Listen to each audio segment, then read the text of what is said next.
तो ये हमारा आधुनिक आवर्त सारणी का पार्ट 2 होगा। अगर आप आधुनिक आवर्त सारणी का पार्ट 1 नहीं देखे हैं तो उसका लिंक मैं नीचे डिस्क्रिप्शन बॉक्स पे दिया हूँ, आप पहले जाकर उसको देख लेंगे। उसमें हमने क्या पढ़ा था जनरली उसको, मतलब वो बहुत ही स्टार्टिंग था, बहुत ही बेसिक था। उसमें हम लोग ये जाने कि कितने आवर्त, कितने ग्रुप होते हैं, कितने तत्व होते हैं, कौन कौन से ब्लॉक में उसको बांटा गया है, कौन कौन से धातु अधातु, इस सारी चीजें इनके बारे में डिस्कशन हुआ था पार्ट 1 में। ये हमारे आधुनिक आवर्त सारणी का पार्ट 2। अब इसमें क्या स्पेशल होगा, तो इसमें जो होगा ना, हम बात करेंगे पहला जो कोषों की संख्या। जैसे कि आपको पता होगा, आप पढ़े भी होंगे कि आवर्त सारणी में ऊपर से नीचे जाने पर क्या होती है, कक्षा की संख्या बढ़ती है, बाएं से दाएं जाने पर घटती है, ये सब सुना होगा, है ना। और परमाणु त्रिज्या के बारे में भी सुना होगा कि परमाणु त्रिज्या ऊपर से नीचे जाने पर बढ़ती है कि घटती है, सारी चीजें। तो इन सारी चीजों पे डिस्कस करेंगे, लेकिन मैं आपको ये सब बढ़ती है घटती है ये सब लिखाऊंगा नहीं, मैं आपको प्रूफ करके बताऊंगा कि कैसे बढ़ेगी कैसे घटेगी ये सारी चीजें, ठीक है। तो पहला जो पढ़ेंगे वो पढ़ेंगे कोषों की संख्या। कोष मतलब कक्षा, इंग्लिश में इसको बोला जाएगा ऑर्बिट, ठीक है। दूसरा जो होगा परमाणु त्रिज्या। अब देखो परमाणु त्रिज्या को इंग्लिश में बोला जाता है एटॉमिक रेडियस। अगर मैं परमाणु त्रिज्या को बताऊंगा तो साथ साथ आपका परमाणु आयन भी कंप्लीट हो जाएगा और परमाणु आकार, ये सभी एक ही चीज में आ जाएंगे कि परमाणु आकार जो होगा ऊपर से नीचे आने पर बढ़ेगी घटेगी, बाएं से दाएं जाने पर क्या होगा, इन सारी चीजों पे डिस्कस होगा। तीसरा जो होगा आपका धात्विक और अधात्विक गुण, मेटल और नॉन मेटल प्रॉपर्टीज। उसके बाद बात करेंगे चौथा आयन, आयनन ऊर्जा या आयनन विभव, आयोनाइजेशन एनर्जी। पांचवा जो होगा आपका इलेक्ट्रॉन बंधुता होगा, इसको इंग्लिश में बोला जाता है इलेक्ट्रॉन एफिनिटी बोला जाता है। छठवा जो होगा विद्युत ऋणता या विद्युत धनात्मकता, इलेक्ट्रोनिगेटिविटी और इलेक्ट्रोपॉजिटिविटी। तो ये सारी चीजें होती है आवर्त सारणी में, जनरली कंपटीशन एग्जाम हो या बोर्ड एग्जाम के नजरिए से हो, तो ये सारी चीजें बहुत ही इंपॉर्टेंट रखते हैं आपके आवर्त सारणी में, ठीक है। कल मैं आपको जो बता रहा था कि यहाँ पे जो एस ब्लॉक होता है ना, वहां पे 2 ग्रुप होते हैं, तो उसमें कुछ चीज छूट गया था, उसको मैं यहाँ पे बता देता हूँ कि जो एस ब्लॉक का पहला ग्रुप होता है ना, उसको बोला जाता है, क्या बोला जाएगा उसको, एल्कली मेटल, इसको बोला जाएगा एल्कली मेटल, ठीक है। मतलब क्षारीय धातु, हिंदी में इसको बोला जाएगा क्षारीय धातु। और इसको मतलब ग्रुप 2 को बोला जाएगा क्षारीय मृदा धातु, इसको बोला जाएगा इंग्लिश में अगर बोला जाएगा तो ये आपका एल्कली मेटल और ये हो जाएगा आपका एल्कली अर्थ मेटल, ठीक है।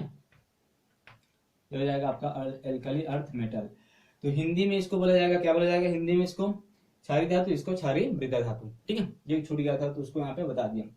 तो चलिए मैं एक एक करके प्रत्येक टॉपिक पे बात करूंगा। तो आज इस वीडियो में हम जानेंगे केवल और केवल इन 3 टॉपिक पे डिस्कस करेंगे इस वीडियो में, क्योंकि वीडियो काफी लंबा हो जाता है। और उसके बाद ये वाला टॉपिक नेक्स्ट वीडियो में समझेंगे, ठीक है। तो अभी केवल इन तीनों टॉपिक पे डिस्कस करते हैं, ठीक है। चलिए स्टार्ट करते हैं। देखिए अब सबसे पहला जो हम समझेंगे वो हम कोषों की संख्या मतलब कक्षा की संख्या जानेंगे। देखिए फ्रेंड्स, इसको बताने से पहले मैं आपको कुछ सिद्धांत बता दूं, जो कि होता है बोरबरी का सिद्धांत, जिसके अनुसार से इलेक्ट्रॉन भरा जाता है, बोरबरी का सिद्धांत। अगर इसको आप डिटेल से जानना चाहते हैं तो इसका भी वीडियो मैं बनाया हूं, इसका लिंक मैं नीचे डिस्क्रिप्शन बॉक्स पे दे दिया हूं, आप जाके उसको अच्छे से डिटेल से समझ जाएंगे। क्योंकि यहाँ पे जरूरी है, इस कारण से इसको थोड़ा सा जल्दी शॉर्ट फॉर्म में बता देता हूँ। बोरबरी के 2 सिद्धांत होते हैं, दोनों को आप अच्छे से समझ जाओ कि आपको इलेक्ट्रॉन कैसे भरना है, तो आप बिल्कुल आसान तरीके से इसको भर सकते हैं। वैसे सरल यहीं पे बता देते हैं आपको कि बोरबरी का जो सिद्धांत, पहला सिद्धांत है, वो क्या कहता है, ये बोलता है कि कोई परमाणु में किसी कक्षा में अधिकतम इलेक्ट्रॉन की संख्या क्या होगी, 2n वर्ग होगी, ठीक है। अब यहाँ पे n क्या है, तो n आपको बताएगा कक्षा की संख्या बताएगा, ठीक है। n क्या बताएगा, कक्षा की संख्या। देखो मान लो हमको जानना है कि पहली कक्षा में, फर्स्ट क्लास में, है ना, पहली कक्षा में अधिकतम कितने इलेक्ट्रॉन है, तो हमको क्या लगाना है, ये वाला सूत्र लगाना है। तो पहली कक्षा में अधिकतम कितने इलेक्ट्रॉन है, तो बताओ कितने इलेक्ट्रॉन होंगे। तो n की जगह क्या रखें, पहली कक्षा निकाल रहे हैं ना, फर्स्ट क्लास, तो n की जगह क्या रखेंगे, 1। ऊपर में वर्ग लगा है तो वर्ग, तो 1 का वर्ग क्या होता है, 1 ही होता है, और 2 1 2। मतलब कहने का मतलब पहली कक्षा में अधिकतम कितने इलेक्ट्रॉन भर सकते हैं, 2 इलेक्ट्रॉन भर सकते हैं। उसी प्रकार से जो दूसरी कक्षा होगी, ठीक है, उसी प्रकार से जो दूसरी कक्षा होगी उसमें अधिकतम कितने इलेक्ट्रॉन आएंगे, तो रख दो सूत्र पे मान, 2 का वर्ग इज इक्वल टू 2 दूनी 4 और 4 दूनी 8। तो दूसरी कक्षा में अधिकतम इलेक्ट्रॉन कितने भर सकते हैं? 8। उसी प्रकार से तीसरी कक्षा की बात करें तो तीसरी कक्षा में 2 गुणित 3 का वर्ग इज इक्वल टू 3 त्रिक 9, 9 दूनी 18। तो इस प्रकार से आपको जो भी कक्षा का अधिकतम कितना इलेक्ट्रॉन भरा जाएगा उसको जानना है। तो आप केवल ये सूत्र याद रखो 2n का वर्ग, और इस सूत्र पे n मतलब उस कक्षा की संख्या रख दो, तो आपको पता चल जाएगा कि उस कक्षा में अधिकतम कितने इलेक्ट्रॉन आ सकते हैं। ठीक है, तो ये था बोरबरी का पहला सिद्धांत। अब दूसरा सिद्धांत भी समझ जाओ। तो बोरबरी का दूसरा सिद्धांत क्या कहता है? दूसरा सिद्धांत ये कहता है कि किसी भी परमाणु के आउटर सेल में, मतलब सबसे बाहरी कक्षा में, बाहरी कक्षा को और क्या बोला जाता है? संयोजी कक्षा बोला जाता है। तो किसी भी परमाणु के सबसे बाहरी कक्षा में, जैसे कि ये कोई परमाणु का नाभिक है और परमाणु है, ये पहली कक्षा हो गई और ये दूसरी कक्षा हो गई, माने 2 ही कक्षा इसमें, तो इसका सबसे बाहरी कक्षा क्या होगा? ये होगा।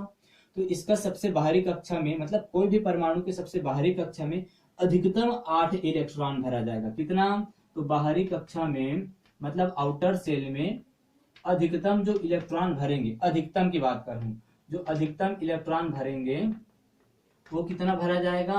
8 इलेक्ट्रॉन भरा जाएगा। ये दोनों होता है बोरबरी का सिद्धांत। 8 से ज्यादा नहीं होगा आउटर सेल में, बाहरी कक्षा में। ठीक है, तो चलिए अब इसको समझते हैं। अगर इसको और अच्छा डिटेल से समझना है तो इसका वीडियो का लिंक मैं नीचे डिस्क्रिप्शन बॉक्स में दे दिया हूँ, आप वहां जाके देख लेंगे। तो चलिए पहले हम जानेंगे कि कोष की संख्या, कहने का मतलब ये आपका पीरियोडिक टेबल है। देखो मैं यहाँ पे सभी पीरियोडिक टेबल को नहीं बना पाया हूँ क्योंकि जगह की थोड़ी शॉर्टेज है, कमी है, तो मेरे को खैर इसको समझाना वैसा ही समझा देंगे, यहाँ पे इतना ही काफी है। ठीक है, तो कोष की संख्या मतलब कक्षा की संख्या ऊपर से नीचे आने पर बढ़ती है कि घटती है वो जानेंगे। ठीक है, तो चलिए कोई तत्व ले लेते हैं यहाँ पे, कोई भी, चलो हाइड्रोजन, लिथियम, सोडियम, कोई भी 3 तत्व ले लेते हैं। समझना है, ज्यादा लेके भी क्या करेंगे। तो देखो यहाँ पे हाइड्रोजन, या मैं यहाँ पे लिख देता हूँ, हाइड्रोजन का एटॉमिक नंबर बताओ 1। लिथियम ले लेते हैं, लिथियम का एटॉमिक नंबर 3। सोडियम ले लेते हैं, सोडियम का एटॉमिक नंबर 11। चलो यहाँ पे अब बोरबरी सिद्धांत से भरेंगे। तो यहाँ पे 1 इलेक्ट्रॉन है, तो पहली कक्षा में बोरबरी क्या बोलता है? अधिकतम कितना इलेक्ट्रॉन भर सकते हैं? 2। तो यहाँ पर तो खुद 1 ही है, तो पहली कक्षा में 1 इलेक्ट्रॉन। लिथियम की बात करें तो लिथियम में कितने हैं? 3। तो पहली कक्षा में कितना भरा जाएगा? 2। अब बचा कितना? 1, वो दूसरी कक्षा में जाएगा। यहाँ पे 11 इलेक्ट्रॉन है, तो देखो यहाँ पे पहली कक्षा में कितना इलेक्ट्रॉन? 2। दूसरी कक्षा में कितना इलेक्ट्रॉन आता है? 8। अब देखो यहाँ पे तीसरी कक्षा भरनी है, तो देखो 2, 8, 10 हो गया। अब बचा कितना? 1, वो किस में जाएगा? तीसरी कक्षा में भरा जाएगा। ठीक है, तो आई होप आपको समझ में आ गया होगा। अब यहाँ से आपको देखना है कि देखो यहाँ पे 1 इलेक्ट्रॉन, तो यहाँ पे कक्षा की संख्या क्या होगी? 1 होगी। देखो बीच में नाभिक होता है। ठीक है, तो यहाँ पे कक्षा की संख्या 1। यहाँ पे देखो ये पहली कक्षा और ये दूसरी कक्षा, तो यहाँ पे कितने कक्षा दिखाई दे रहे हैं आपको? यहाँ पे 1 और ये 2, यहाँ पे 2 कक्षा है। यहाँ पे देखो ये पहली कक्षा, ये दूसरी कक्षा और ये तीसरी कक्षा, तो यहाँ पे कक्षा की संख्या 1, 2 और ये 3। तो इस प्रकार से आप देख सकते हैं कि इसमें कक्षा की संख्या 1, इसमें कक्षा की संख्या 2 और इसमें कक्षा की संख्या 3। कहने का मतलब जब हम आवर्त सारणी में ग्रुप में ऊपर से नीचे की ओर आते हैं तो कक्षा की संख्या क्या होती है? बढ़ती है। आप देख पा रहे हैं पहली कक्षा, इसमें 1 कक्षा है, इसमें 2 कक्षा है और इसमें 3 कक्षा है। तो इस प्रकार से जब हम आवर्त सारणी में ऊपर से नीचे की ओर आते हैं तो क्रमशः एक कक्षा की वृद्धि होती है। हाइड्रोजन में 1 कक्षा, इसमें 2 और इसमें 3 कक्षा, इसमें 4 कक्षा, इसमें 5 कक्षा, इसमें 6 कक्षा और इसमें 7 कक्षा। तो इस प्रकार से आवर्त सारणी में कक्षा की संख्या क्रमशः क्या होती जाती है? बढ़ती जाती है। तो देखें 7 आवर्त होते हैं, तो प्रत्येक आवर्त में एक कक्षा की संख्या की बढ़ोतरी होती है। ये केवल इसकी बात नहीं, सभी में जितने भी पीरियोडिक टेबल में होते हैं ना, उन सभी तत्वों में ऊपर से नीचे आने पर एक कक्षा में वृद्धि होगी। और आप यहाँ पे और गौर कर सकते हैं कि देखो पहले वाला ग्रुप का तत्व लिया ना मैं, ये आपका पहला ग्रुप है, तो पहले ग्रुप के जो तत्व होते हैं ना, उन सबके आउटर सेल में मतलब बाहरी कक्षा में अधिकतम कितने इलेक्ट्रॉन दिखाई दे रहे हैं? 1 इलेक्ट्रॉन दिखाई दे रहे हैं। अतः आप कह सकते हैं कि जो जिनके आउटर सेल में एस ब्लॉक में 1 कक्षा होंगे वो कौन से ग्रुप में आएगा? वो ग्रुप नंबर पहला में आएगा, एस ब्लॉक का। ठीक है, तो ये था। अब बात करते हैं, ये तो हम ऊपर से नीचे की ओर देखें कि कक्षा की संख्या बढ़ती है कि घटती है, तो हम जान गए कि ऊपर से नीचे आने पर कक्षा की संख्या बढ़ रही है। अब जानेंगे कि बाएं से दाएं जाने पर कक्षा की संख्या बढ़ेगी कि घटेगी, उसको जाने। तो देखो बाएं से दाएं जाने के लिए कुछ तत्व ले लो, जैसे कि यहाँ पे सोडियम, मैग्नीशियम, मैं एक और ले लेता हूँ एल्यूमिनियम का। कितना होता है एटॉमिक नंबर? 13। तो 11 12 13, मतलब बाएं से दाएं जा रहे हैं आवर्त में, ठीक है। तो ये देखो, तो देखो यहाँ पे सोडियम का, तो सोडियम ले लेते हैं, सोडियम का एटॉमिक नंबर बताओ 11, ठीक। उसके बाद ले लेते हैं मैग्नीशियम, मैग्नीशियम का एटॉमिक नंबर क्या होता है? 12। उसके बाद ले लेते हैं एल्यूमिनियम का, एल्यूमिनियम का एटॉमिक नंबर कितना होता है? 13। तो सोडियम देखिए, सबसे पहले इसका आप निकालो किसके अनुसार? बोरबरी सिद्धांत के अनुसार इलेक्ट्रॉनिक विन्यास भरो। तो पहली कक्षा में 2, ठीक है। अब बचा कितना? 9 बच रहा है। तो क्या दूसरी कक्षा में 9 भर दूं क्या? नहीं। दूसरी कक्षा की कैपेसिटी कितनी है? 8 की है। अब बचा कितना? 1। 8 2 10 और 1 11। मैग्नीशियम में बात करें तो देखो पहली कक्षा में 2, दूसरी कक्षा में 8, 8 2 10, अब बचा कितना इलेक्ट्रॉन? 2। तो वो 2 इलेक्ट्रॉन तीसरी कक्षा में जाएगा। इसकी बात करें, ऐसा लिख देता हूँ, ठीक है। इसकी बात करें एल्यूमिनियम की, तो एल्यूमिनियम में पहली कक्षा में 2 इलेक्ट्रॉन, दूसरी कक्षा में 8 इलेक्ट्रॉन। तो 8 और 2 10, अब कितना इलेक्ट्रॉन बचा? 3। वो 3 इलेक्ट्रॉन सबसे बाहरी कक्षा मतलब तीसरी कक्षा में जाएगा। तो आप यहाँ पे देख पा रहे हैं, ठीक है, क्या देख पा रहे हैं? इसको यहाँ पे लिख देता हूँ 2 8 और 1। आप यहाँ पे देख पा रहे हैं कि सभी में कक्षा की संख्या देखो, बीच में नाभिक हो गई, ये आपकी पहली कक्षा, ये आपकी दूसरी कक्षा और ये वाली आपकी तीसरी कक्षा। पहली कक्षा में कितना इलेक्ट्रॉन? 2। दूसरी में कितना इलेक्ट्रॉन? 8। तीसरी कक्षा में 1। इस प्रकार से यहाँ पे बीच में नाभिक, पहली कक्षा और दूसरी कक्षा और ये तीसरी। पहली कक्षा में है 2, दूसरी कक्षा में है 8, तीसरी कक्षा में है 2, ठीक है।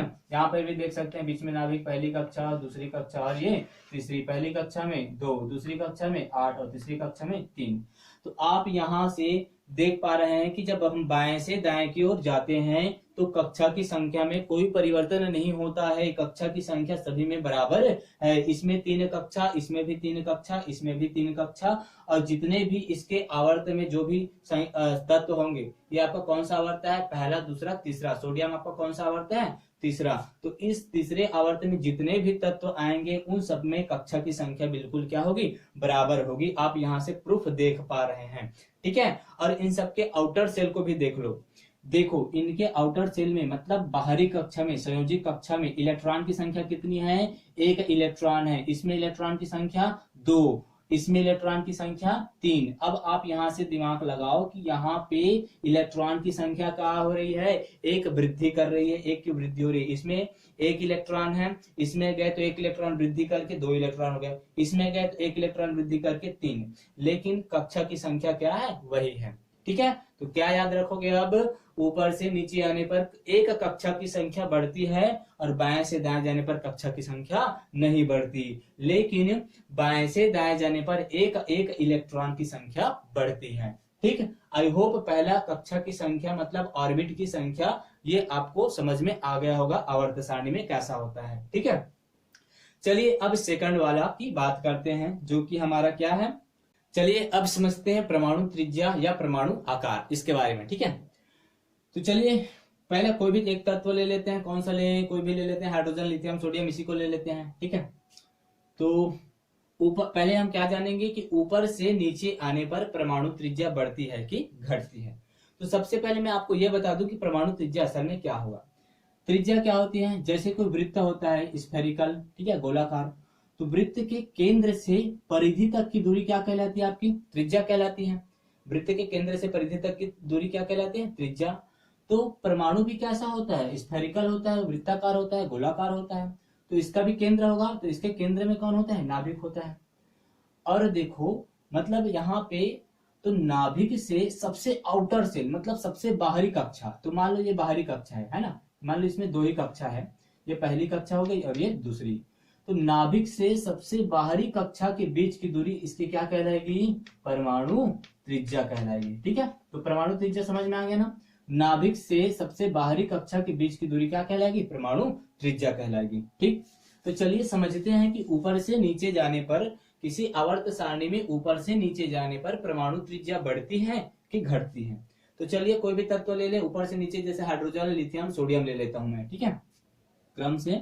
तो हाइड्रोजन ले लेते हैं, हाइड्रोजन का एटॉमिक नंबर 1, लिथियम ले लेते हैं, लिथियम का एटॉमिक नंबर 3, सोडियम ले लेते हैं, सोडियम का एटॉमिक नंबर 11, ये सभी ठीक है।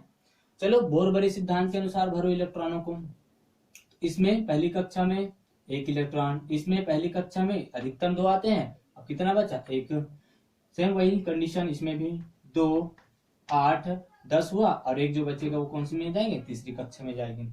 तो चलिए इसमें कक्षा की संख्या कितने आ रहे हैं भाई, इसमें कक्षा की देखो बीच में कौन होगा, नाभिक होगा, और कक्षा की संख्या 1 होगी, ठीक है, क्योंकि एक ही इलेक्ट्रॉन है तो यहाँ पे इसकी जो 1 इलेक्ट्रॉन जो भरा जाएगा वो यहीं पे पहली कक्षा में खत्म हो जाएगा।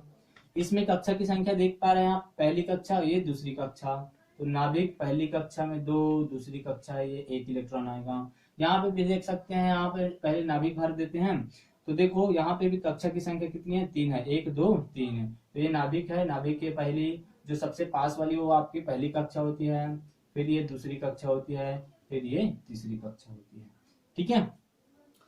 अब आप यहाँ पे देख के बता देंगे कि ये नाभिक है, नाभिक से इसकी दूरी, नाभिक से इसकी दूरी, और नाभिक से इसकी दूरी कौन बड़ा होगा, अब मेरे को बताने की भी जरूरत नहीं है, आप देख के ही बता देंगे कि किसकी परमाणु त्रिज्या ज्यादा होगी।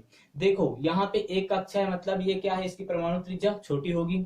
यहाँ पे 2 कक्षा है, मतलब इसकी परमाणु त्रिज्या बड़ी होगी। यहाँ पे 3 कक्षा है, मतलब इसकी परमाणु त्रिज्या इससे क्या होगी, बड़ी होगी। कहने का मतलब जैसे जैसे कक्षा की संख्या बढ़ेगी, मतलब परमाणु त्रिज्या भी क्या होगा, बढ़ेगा। ध्यान देंगे, जैसे जैसे कक्षा की संख्या देखो, क्योंकि हमको पता है ऊपर से नीचे आने पर कक्षा की संख्या बढ़ती है, तो जब कक्षा की संख्या बढ़ रही मतलब परमाणु त्रिज्या भी क्या होगा, ऑटोमेटिकली बढ़ेगा। तो आई होप आपको समझ में आ गया होगा कि परमाणु त्रिज्या ऊपर से नीचे आने पर बढ़ती है। उसी प्रकार से परमाणु आयन कभी पूछ देता है, कई बार परमाणु आयन जो होता है वो ऊपर से नीचे आने पर बढ़ती है कि घटती है, तो सेम जैसे परमाणु त्रिज्या ऊपर से नीचे आने पर बढ़ती है, वैसे परमाणु आयन भी बढ़ते हैं। अब आयन क्या होता है, जैसे कि कोई यदि ये तत्व जो है इलेक्ट्रॉन त्यागता है या इलेक्ट्रॉन ग्रहण करता है तब वो आयन बनाता है। जैसे कि कोई तत्व इलेक्ट्रॉन त्यागता है तब वो धनायन बनाता है, और कोई तत्व यदि इलेक्ट्रॉन ग्रहण करता है तब वो क्या बनाता है, निगेटिविटी, है ना। मतलब इलेक्ट्रॉन त्यागता है तो धनायन, और इलेक्ट्रॉन ग्रहण करते तो ऋणायन, ठीक है। तो देखो, तो आयन में भी वही कंडीशन होंगी कि ऊपर से नीचे आने पर परमाणु आयन जो होंगे वो क्या होंगे, परमाणु आयन की जो त्रिज्या होगी वो क्या होगी, बढ़ेगी। अब परमाणु आकार बताने की जरूरत है क्या इसमें, नहीं, आप देख के बता देंगे। यदि परमाणु त्रिज्या ऊपर से नीचे आने पर बढ़ रही है तो देखो आप देख के बता दोगे कि परमाणु आकार भी क्या होगा, ऑटोमेटिकली बढ़ेगा। देखो यहाँ पे त्रिज्या जब छोटी है तो आकार भी क्या होगा, छोटा, त्रिज्या बड़ी मतलब आकार बड़ी, समझ में आ रहा है ना। तो परमाणु आकार भी त्रिज्या से ही रिलेटेड रहेगा। यदि परमाणु त्रिज्या बढ़ रही है तो परमाणु आकार भी क्या होगा, बढ़ेगा। अब आप यहाँ पे देख के बता देंगे कि ऊपर से नीचे आने पर परमाणु त्रिज्या हो या परमाणु आयन त्रिज्या हो या परमाणु आकार हो, सभी क्या होंगे, ऊपर से नीचे आने पर बढ़ेगी। आवर्त सारणी में ऊपर से नीचे आने पर परमाणु त्रिज्या, परमाणु आयन या परमाणु आकार क्या होगा, बढ़ेगा। ये कॉन्सेप्ट आपका क्लियर हो गया, ठीक है। अब बात करते हैं कि बाएं से दाएं जाने पर परमाणु त्रिज्या बढ़ेगी कि घटेगी, उसको देखते हैं, ठीक है। चलो इसको मिटा दूं, इसको मिटा दें। चलो अब परमाणु त्रिज्या देखते हैं कि बाएं से दाएं जाने पर, तो बाएं से दाएं कोई भी तत्व ले लो, जैसे कि अब चलो इस बार मैं इसको ले लेता हूं, है ना। आप बोलेंगे नहीं सर वही लेते हो, तो चलो इस बार ले लेते हैं लिथियम को, मतलब दूसरा आवर्त ले रहा हूं। दूसरे आवर्त में लिथियम है, Li, इसका एटॉमिक नंबर 3। उसके बाद लेते हैं बेरिलियम का एटॉमिक नंबर 4। तो 5 वाला कौन है, उसी आवर्त का तो बोरान होता है, बोरान का एटॉमिक नंबर कितना होता है, 5। तो देखो मैं बाएं से दाएं की ओर जा रहा हूँ, बाएं से दाएं की ओर जा रहा हूँ, ठीक है। तो किसी आवर्त सारणी में बाएं से दाएं की ओर जाने पर परमाणु त्रिज्या बढ़ती है कि घटती है, उसके बारे में डिस्कशन करेंगे। तो चलिए पहले देखो, यहाँ पे लिथियम है, इसका एटॉमिक नंबर भरो। तो पहली कक्षा में 2 इलेक्ट्रॉन, दूसरी कक्षा में 1 इलेक्ट्रॉन, तो 2 और 1 3 हुआ कंप्लीट। यहाँ पे 4 है, तो पहली कक्षा में 2 इलेक्ट्रॉन, अब बचा कितना 2, वो दूसरी कक्षा में जाएगा। यहाँ पे पहली कक्षा में 2 इलेक्ट्रॉन, बचा कितना 3, वो तीसरी कक्षा में जाएगा, सॉरी दूसरी कक्षा में जाएगा 3, है ना। अब आप यहाँ पे देख पा रहे हैं, इसमें भी 2 कक्षा, इसमें भी 2 कक्षा और इसमें भी 2 कक्षा। तो देखो बीच में नाभिक है, पहली कक्षा है ये आपकी, पहली कक्षा में 2 इलेक्ट्रॉन, दूसरी कक्षा है ये आपकी, दूसरी कक्षा में 1 इलेक्ट्रॉन। यहाँ पे देखो बीच में नाभिक, पहली कक्षा में 2 इलेक्ट्रॉन, दूसरी कक्षा में 2 इलेक्ट्रॉन। यहाँ पे देखो बीच में नाभिक, पहली कक्षा में 2 इलेक्ट्रॉन, दूसरी कक्षा में कितने इलेक्ट्रॉन, 3 इलेक्ट्रॉन। तो आपको यहाँ पे क्या समझ में आ रहा है, हमको यहाँ पे देखने से ये दिख रहा है कि इसमें भी तो कक्षा की संख्या 2 है, इसमें भी कक्षा की संख्या 2 है और इसमें भी कक्षा की संख्या 2 है। अब क्या करेंगे सर, क्या इन सभी की त्रिज्या क्या बराबर होगी परमाणु त्रिज्या कि नहीं होगी, क्योंकि यहाँ पे देखो कोषों की संख्या क्या है, बराबर है। तो क्या करें, तो यहाँ पे आपको ध्यान रखना है जिसमें प्रोटॉन, अच्छा एक चीज बताओ, इन सभी में तीनों में प्रोटॉन की संख्या किसमें ज्यादा होगी, किसमें ज्यादा होगी। तो ये जो आपका परमाणु क्रमांक दिखाई देता है असल में वही क्या होता है, प्रोटॉन की संख्या होती है। ठीक है, असल में जो परमाणु क्रमांक क्या होता है, प्रोटॉन की संख्या। यदि आपको परमाणु संरचना का इलेक्ट्रॉन, प्रोटॉन, न्यूट्रॉन ये क्या है, अगर कॉन्सेप्ट अच्छे से क्लियर नहीं है तो उसको पहले क्लियर कर ले, उसका भी वीडियो है नीचे डिस्क्रिप्शन बॉक्स पे, पहले उसको जाके देख लेंगे ताकि आपको कॉन्सेप्ट क्लियर हो। तो देखो यहाँ पे प्रोटॉन की संख्या कितने हैं भाई, 3 है। मतलब नाभिक में भाई प्रोटॉन कहाँ होता है, नाभिक में होता है। मतलब यहाँ पे प्रोटॉन की संख्या कितनी है, 3 है। यहाँ प्रोटॉन की संख्या कितने हैं, 4 है। यहाँ सॉरी, हाँ ठीक है ठीक है, यहाँ पे प्रोटॉन की संख्या कितने हैं, 4 है। ठीक है, यहाँ पे प्रोटॉन की संख्या कितने हैं, 5 है। तो आप एक चीज बताओ, प्रोटॉन क्या करता है, इलेक्ट्रॉन को अपनी ओर आकर्षित करता है। तो इन तीनों में सबसे ज्यादा प्रोटॉन किसके पास है, तो आप देख पा रहे हैं सबसे ज्यादा प्रोटॉन तो बोरान के पास है, क्योंकि यहाँ पे 5 है, मतलब ज्यादा है इन सबसे। तो कहने का मतलब ये है कि जिसके पास जितना ज्यादा प्रोटॉन होगा ना, वो अपनी मतलब वो बाहरी कक्षा के जो इलेक्ट्रॉन होता है उसको अपनी ओर आकर्षित करने का काम ज्यादा करेगा। क्योंकि ये देखो यहाँ पे प्रोटॉन है, मतलब 5 प्रोटॉन है, तो 5 प्रोटॉन की शक्ति ज्यादा होगी इलेक्ट्रॉन को खींचने की। तो ये क्या करेगा, ये इलेक्ट्रॉन को खींचेगा। तो जब ये इलेक्ट्रॉन को खींचेगा तो बताइए इसका आकार संकुचित होगा कि नहीं होगा, होगा। इसका आकार क्या हो जाएगा, संकुचित हो जाएगा, छोटा हो जाएगा। ठीक है, क्योंकि ये क्या करेगा, इलेक्ट्रॉन को ज्यादा खींचेगा, क्योंकि यहाँ पे प्रोटॉन की संख्या ज्यादा है। यहाँ पे देखो 4 है, मतलब इससे कम है प्रोटॉन की संख्या, तो ये कम आकर्षित करेगा। यहाँ पे देखो प्रोटॉन की संख्या 3 है, मतलब इन दोनों से क्या है, प्रोटॉन की संख्या कम है, सबसे कम है प्रोटॉन की संख्या, मतलब ये बहुत ही कम आकर्षित करेगा इलेक्ट्रॉनों को। और जब ये कम आकर्षित करेगा तो ये ज्यादा संकुचित नहीं होगा, ज्यादा सिकुड़ेगा नहीं। जब ये ज्यादा नहीं सिकुड़ेगा मतलब इसका आकार क्या होगा, बड़ा होगा।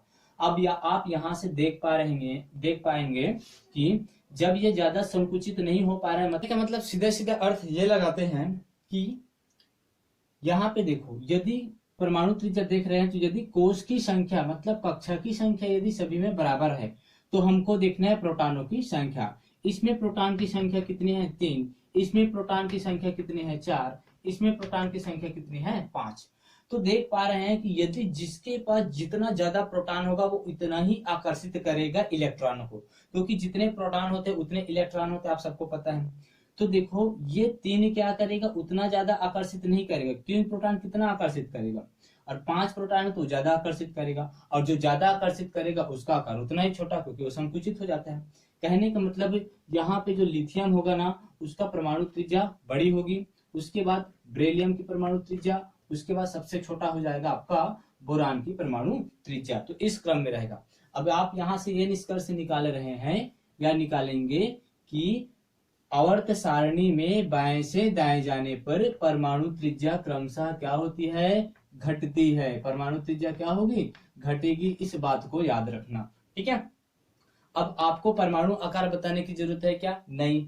यदि परमाणु त्रिज्या घट रही है तो परमाणु आकार भी क्या होगा, ऑटोमेटिकली घटेगा। ठीक है, परमाणु आकार भी क्या होगा, घटेगा। ठीक है, तो ये था। और इसमें और कुछ बताने वाली बात नहीं, इतना आप, आई होप आपको तो समझ में आ गया होगा मेरे हिसाब से, इतना चीजें। ठीक है, अब मैं यहाँ पे केवल लिथियम, बेरिलियम, बोरान की बात कर रहा हूँ, तो आप इसी को मत समझना। आप पीरियोडिक टेबल के कोई भी तत्व ले लो जो कि एक ही आवर्त में है और बाएं से दाएं जाएंगे तो उनका परमाणु त्रिज्या घटेगा, और परमाणु त्रिज्या जब घट रहा है तो परमाणु आकार भी क्या होगा, घटेगा। ठीक है, अब चलिए आगे चलते हैं नेक्स्ट पॉइंट पे। तो सबसे पहले ये जान ले कि धातु क्या होगा। तो आपको पता है जो एस ब्लॉक है, डी ब्लॉक है, ये सभी क्या होते हैं, धातु होते हैं। और उधर के पी ब्लॉक क्या होते हैं, अधातु होते हैं, है ना। पी ब्लॉक के कुछ होते हैं। तो देखो सबसे पहले धातु किसको बोलेंगे, धातु किसको बोलेंगे, जो तत्व जो होता है, जैसे कि कोई तत्व है मेटल, जो तत्व अपने में से इलेक्ट्रॉन त्यागता, अब ये अपने में से क्या त्यागेगा, इलेक्ट्रॉन त्यागेगा। जो तत्व अपने में से इलेक्ट्रॉन त्यागता है और इलेक्ट्रॉन त्याग कर क्या बनाता है, धनायन बनाता है, वो आपका क्या कहलाता है, धातु कहलाता है। ठीक है, और देखो अधातु कौन होगा, जो तत्व जो होता है, जैसे कि मैं नॉन मेटल होता है अधातु, जैसे कि कोई तत्व है, तो जो तत्व जो है इलेक्ट्रॉन ग्रहण करके ऋणायन बनाते हैं, वो क्या कहलाएंगे आपके? अधातु कहलाएंगे। मतलब धातु में क्या गुण होगा? इलेक्ट्रॉन त्यागने का गुण होगा, और धातु में क्या होता है? इलेक्ट्रॉन एक्सेप्ट करने का गुण होता है। ठीक है, तो देखिए धात्विक गुण, तो हमको ये जानना है कि किसी पीरियोडिक टेबल में ऊपर से नीचे आने पर धात्विक गुण बढ़ती है कि घटती है? बाएं से दाएं जाने पर धात्विक गुण बढ़ेगी घटेगी, जस्ट अपोजिट होता है अधात्विक गुण।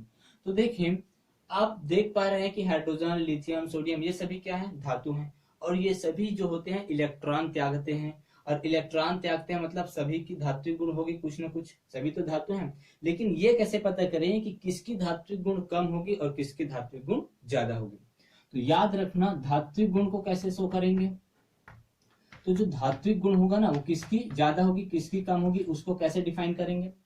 तो जो तत्व आसानी से इलेक्ट्रॉन त्यागेगा, जो तत्व जितनी ज्यादा आसानी से इलेक्ट्रॉन त्यागेगा, उसकी धात्विक गुण उतनी ही क्या होगी? ज्यादा होगी। इसको आप नोट डाउन कर लेंगे कि जो तत्व जितनी ज्यादा आसानी से इलेक्ट्रॉन त्यागेगा, उसकी धात्विक गुण उतनी ही ज्यादा होगी। ठीक है, तो ये होगा।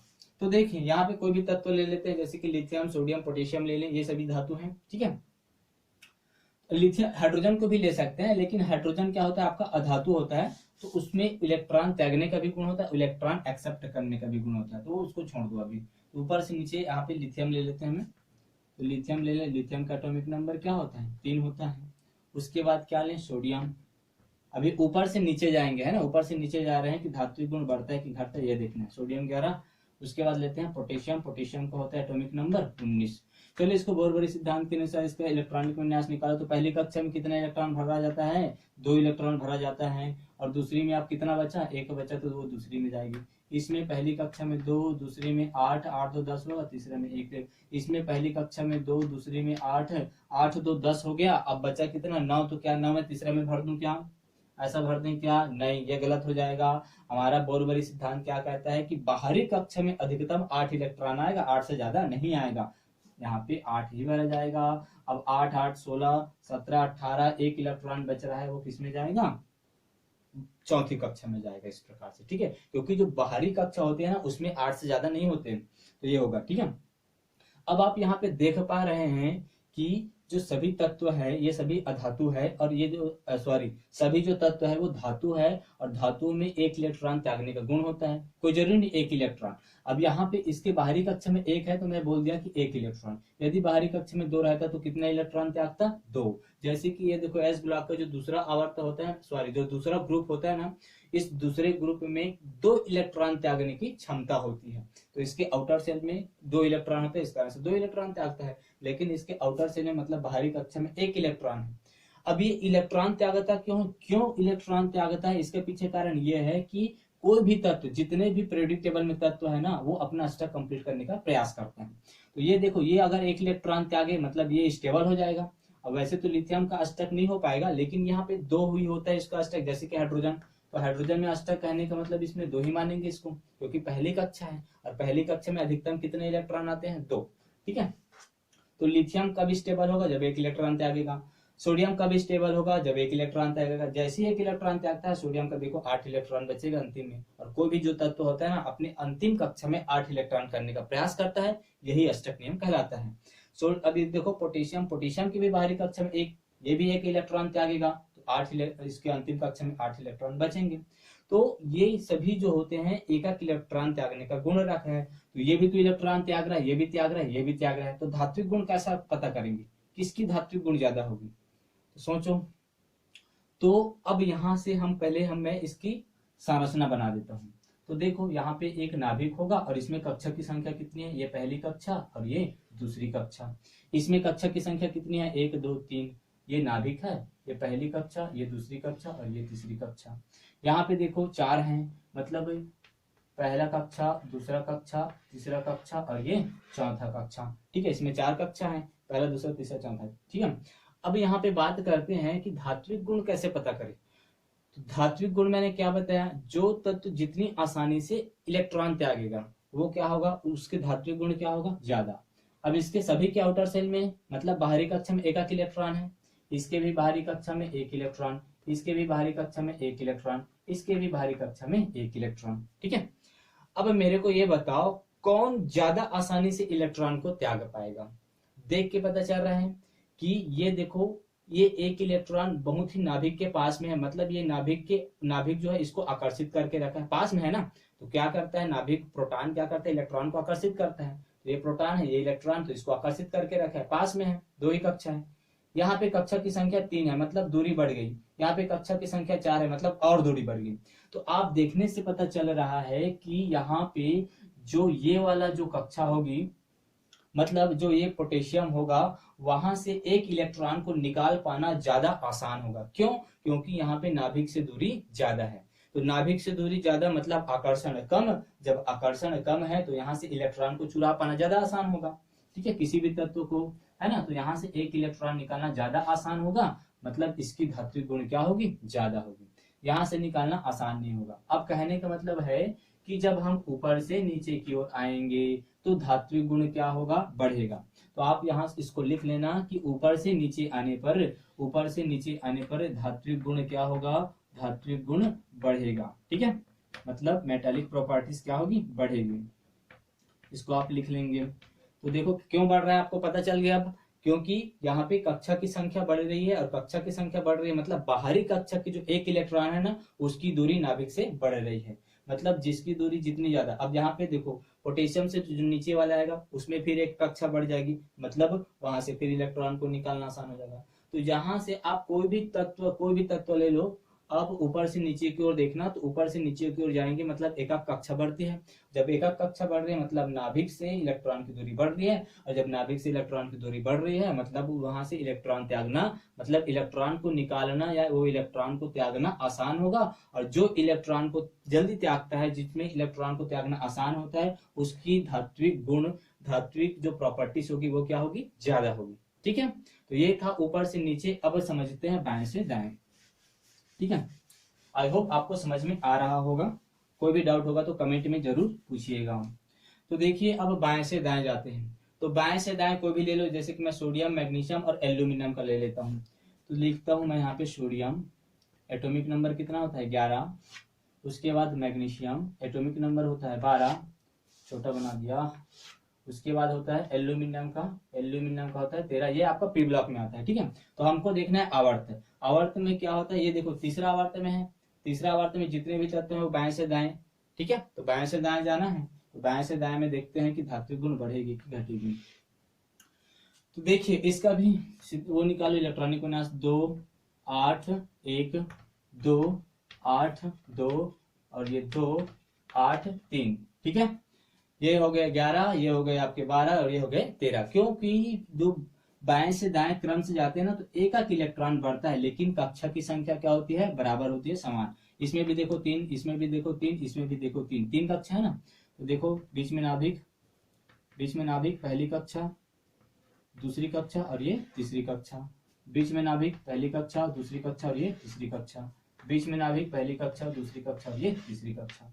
तो सभी में कक्षा की संख्या क्या है, बिल्कुल बराबर है। अब यहाँ पे कैसे पता करें कि यहाँ से किसमें धात्विक गुण ज्यादा होगा। देखो इसके आउटर मोस्ट सेल में 1 इलेक्ट्रॉन है, इसके बाहरी कक्षा में 2 इलेक्ट्रॉन है, इसके बाहरी कक्षा में 3 इलेक्ट्रॉन है। ठीक है, अब जब इलेक्ट्रॉन की संख्या अलग अलग, अब देखो कक्षा तो बराबर है बट इनके बाहरी कक्षा का इलेक्ट्रॉन अलग अलग है। अब आप मेरे को बताओ इन तीनों में किसमें से इलेक्ट्रॉन को निकालना आसान होगा, कौन अपना इलेक्ट्रॉन जल्दी त्यागेगा। सोडियम, मैग्नीशियम, एल्यूमिनियम, कौन। तो देखो यहाँ पे इसके आउटर सेल में 1 है, ये 1 इलेक्ट्रॉन जैसे ही त्यागता है इसका अष्टक कंप्लीट हो जाता है। यहाँ पे देखो इसको 2 इलेक्ट्रॉन त्यागना पड़ेगा तब अष्टक कंप्लीट होगा, और इसको 3 इलेक्ट्रॉन त्यागना पड़ेगा तब इसका अष्टक कंप्लीट होगा। तो आप मेरे को बताओ कोई भी जो तत्व होता है वो अपना स्थायित्व प्राप्त करना चाहेगा। स्थायित्व प्राप्त करने का मतलब है अपने अंतिम कक्षा में 8 इलेक्ट्रॉन करने का प्रयास करेगा। तो सोडियम को केवल 1 इलेक्ट्रॉन हटाना है, और जैसे ही 1 इलेक्ट्रॉन हटाएगा इसका अष्टक कंप्लीट हो जाएगा। तो देखो यहाँ पे जो सोडियम है ना वो जल्दी से इलेक्ट्रॉन त्यागेगा। ठीक है, क्यों, क्योंकि ये 1 इलेक्ट्रॉन है, जैसे 1 इलेक्ट्रॉन त्यागता है इसका अष्टक कंप्लीट। ठीक है, तो देखो कहने का मतलब है जैसे कि हम बाएं से दाएं की ओर जाएंगे, याद रखना बाएं से दाएं की ओर जा रहे हैं तो धात्विक गुण क्या हो रहा है, घट रहा है। धात्विक गुण घट रहा है। ठीक है, कैसे घटेगा अभी बताया।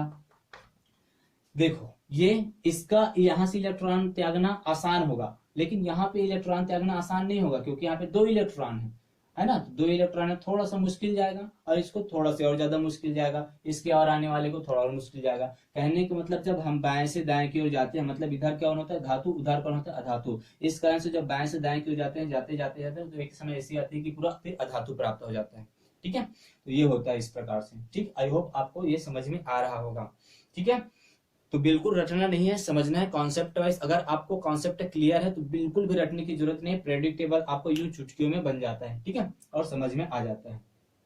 तो चलिए वीडियो काफी लंबा हो जाएगा, तो इस वीडियो में मैं केवल 3 टॉपिक पे ही डिस्कस किया हूँ। इसके नेक्स्ट पार्ट में हम 3 और बचे हुए हैं, इलेक्ट्रॉन बंधुता, ऋण विद्युता और आयनन ऊर्जा, उसके बारे में डिस्कस करेंगे। ठीक है, तो अगर आप मेरे चैनल पर नए हैं तो प्लीज मेरे चैनल को लाइक करें, सब्सक्राइब करें और अपने दोस्तों के साथ शेयर करें। ठीक है, कोई भी डाउट होता है तो प्लीज कमेंट में जरूर पूछिएगा। ठीक, थैंक यू फॉर वॉचिंग।